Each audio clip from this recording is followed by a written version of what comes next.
Welcome to Ludus Vulpes. My name is Phil and I'm here today with Richard Denning, one of the directors of the UK Games EXPO. Good morning, Richard. Hello there. Hiya. So, Expo again.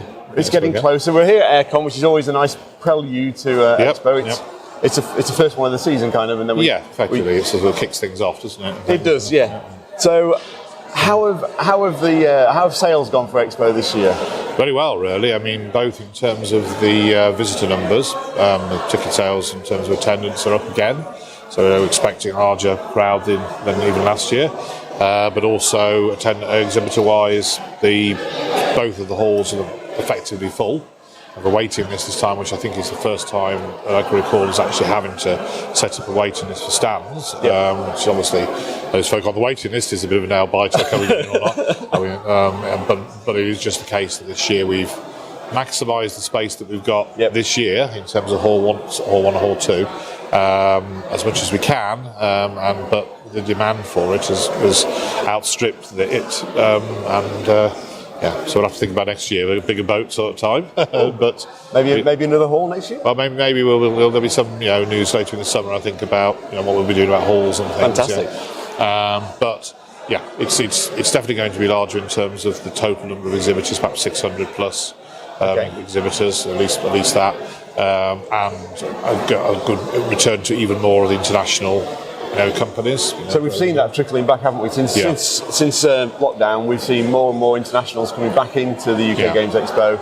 And I think Brexit has made a few of them nervous about coming straight back, but I think that happened. Well, actually, there was the combination, the double whammy of the pandemic and then the Brexit pretty much simultaneously happening. Yes, which meant that definitely we had a year with basically no internationals in 21, and then not many in 22. 23 saw quite a few come back again, and now I think a lot of those the technical difficulties of what you have to do as a non-UK company to trade in the UK. People are now working that out. What do you do? Do you partner with a UK company? Do you find we have various sort of solutions that we offer to help people, and I think they're getting their heads around that. Well, it's nice to know that we're a big enough marketplace now that they feel the need to be at Expo to actually access that market, and that's a nice feeling when you see Essen and you see how many people flock there, and actually the Expo is now, I guess, our accessible Essen in the UK, and you've got a lot of people. We're sort of on the gap between two markets in a way. So it's obviously the largest country in Europe, English speaking country. So for the Americans, Canadians, Australians, and folk like that, it's the in many ways one accessible place to go to show your games, and for Europeans, of course, it's the country in the English-speaking market that's on the doorstep. So whilst they've got to deal with the issue of getting stuff in and out of the country, it's there. It's well worth it. So I think that's certainly showing itself. So we've got 600 plus exhibitors. Yep. So be wary of that. You're going to need to plan your weekend at Expo. If you're just going for a day, you really know who you need to target. And visitor numbers up again, which probably is reflective of what we're experiencing across the UK marketplace as well, an increase in people and audience. I mean, it's been a growth. I was speaking to several people yesterday that Airecon's their first show they've been to, and there's definitely still a growing number of people who are coming to shows and discovering games for the first time. A lot of people got into games during the pandemic, of course, but it's grown since then, and I think that's good to see, and I'm sure we'll hopefully continue for a while.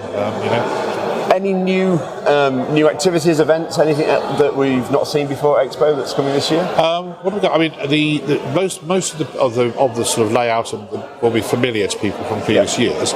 There's a few features and things that we've got this year. We've actually got a lightsaber. You can learn how to use lightsabers.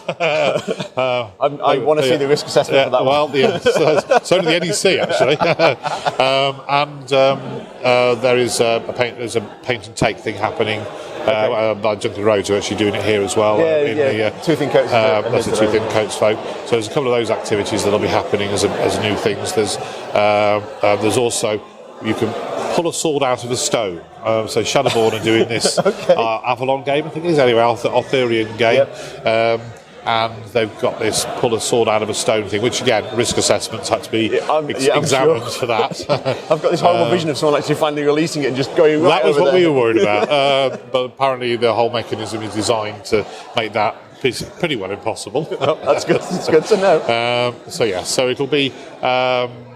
We're probably going to be having a few more of we're trying to return to having what we call the specials in terms of role-playing games. Okay. So these multi-table events, which I was always loved when I've done Gen Con, where you were in a hall with a number of different tables and all those are contributing to the same story. Right. So your little table is doing something, but over there they're doing something, and all of that's coming together into some overall storyline. It's bringing the story together from different tables. And I think we've got a couple of those happening again this year. And in fact, the role playing is definitely an area which we are growing again, and making something of an effort to increase at the show. And anniversary of D&D. So that's one of the reasons that before it, I suppose. Yeah. But yes, so Luke is going back, 50th anniversary of Dungeons and Dragons. So it'll be obviously good to have him back and running games, and with a bit of emphasis on D&D this year. But not only that. I mean, in fact, the specials I think are often, in many cases, using other systems or at least variants of something like 5th edition. Yeah. Across the board, I think the role playing will be bigger again. And you've got the normal raft of live shows, comedy, music. Yep. No movie this year. No movie this year? I think not. There have been some silly conversation that we were talking about possibly coming back, but I think in the end they haven't done yet. But we've got 1 or 2 new shows, I think. So a Terry Pratchett fan, there's a session or 2 on Terry Pratchett and things, and also people that like the Traitors game. Yeah. We've got a sort of seminar or workshop thing on the psychology of the Traitors. That's been done by a combination of a university psychology department, which actually involved my sister, believe it or not, who's a psychology professor. Okay. And they've done this sort of thing on the psychology of the Traitors, and actually one of the Traitors who's actually been here, who's been running games here. Oh, really? He's basically going to be coming also to the expo and be part of that. So you'll be able to meet one of the Traitors, and they get into the sort of that social deduction game psychology and things, which would be really interesting. Which would be interesting to see. So lots and lots of publisher designer type activities. The playtest zone is likely to be as big as ever, and it's always been a big part of the show that make the games. It generates a nice buzz as well. Right. The playtest zone. So we have the speed dating that we do, where people can pitch their games to publishers, and that's open at the moment for submissions.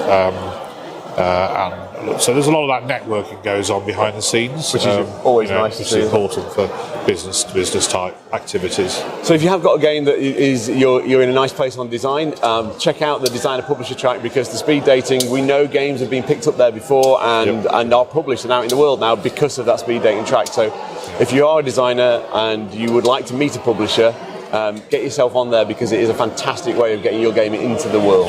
Yeah. Or if you're in early stages of development, the playtest zone is really great for that. And they always, they last year had over 150, I think, different designers you're showing their games. I think they're already up to 75. They've only just opened it on the 1st of March, so there's going to be a busy area again of activity and things.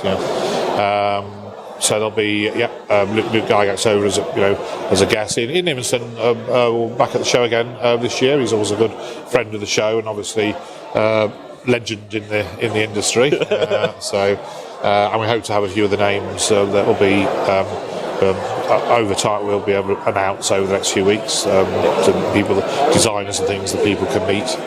So keep your eyes on the UKG community pages, social medias, and on the website. You'll see everything coming to life over the next few weeks, months. Yeah, well, 70 days is it, or something? Not far off. I try not to count. Yeah. The events area, I suppose, is another area that's growing a lot this year. In fact, we've noticed that year on year there's been an increase in. So people don't just come nowadays to the expo to go around the trade hall and then go and do open gaming. They want to do other things at the show, hence the live shows, role-playing games, but also lots of tournaments. And in fact, that's lots of seminars, those and seminars and workshops. So the tournament schedule is in the process of being released. So it tends to happen in waves, because it's a bit like herding cats. Each tournament organiser will go, this is what we're running today. This is what we're running, and then the next one, and the next one, yeah. and particularly the larger companies. So we're waiting on the largest events, which are done by the likes of the Asmodee Group, so the AMG Games, Fantasy Flights things, the Bandai, and things like Star Wars Unlimited. They'll be inventing that, but we're waiting on the details to come through. Hopefully in the next week or two. Well, we've still got 70 days to go. We'll be there. It'll be right on the night. It'll be right on the night. Yes, indeed. So Richard. Is there anything else you'd like to say before we say goodbye? Well, no, I mean, the only thing we would say, in terms of thinking about if people haven't been to the show at all before, sometimes people get a bit frightened by the concept of large shows and things. And so one of the things we try and do is to make that as accessible as possible. So there's several things we do for that. We have our First Timers Guide, which is fantastic. Which obviously is designed to just give people a bit of an overview of the idea. And also there are the ambassadors, which are people wear blue shirts and things, and they have their help desks in each of the halls at the Hilton, but they're also just wandering the halls. And the volunteers are wonderfully accessible. And also the volunteers, you just a yellow shirt or white, anyone in an expo shirt, you can ask for a question. But the ambassadors particularly are there to sort of help people find things to do. So just ask questions, basically, is the best thing to do. And actually, don't be put off by the size of Expo. It is large, and it's large for a reason, because there's a lot to do. And actually, you can plan your route, check out the beginner's guide. As Richard said, speak to the ambassadors, the volunteers are great, and you will have a good time. And there is space, if it's sunny, which sometimes it is, there's space outside to sit and just catch your breath. Always sunny on Expo weekend. So you have an opportunity to get away from the crowds as well, which is you go out nice. near the Viking village and watch the Vikings and eat your sandwiches and things. They watch them hit each other with axes. Health and safety is fine on that one. Expo is a wonderful showpiece event for the UK games industry, and actually it's worth a visit. And if you're concerned that it might not be for you, pop in for a day, give it a try, because it's a wonderfully accessible event. Thank you very much, Richard. Okay. We'll see you all soon. Bye.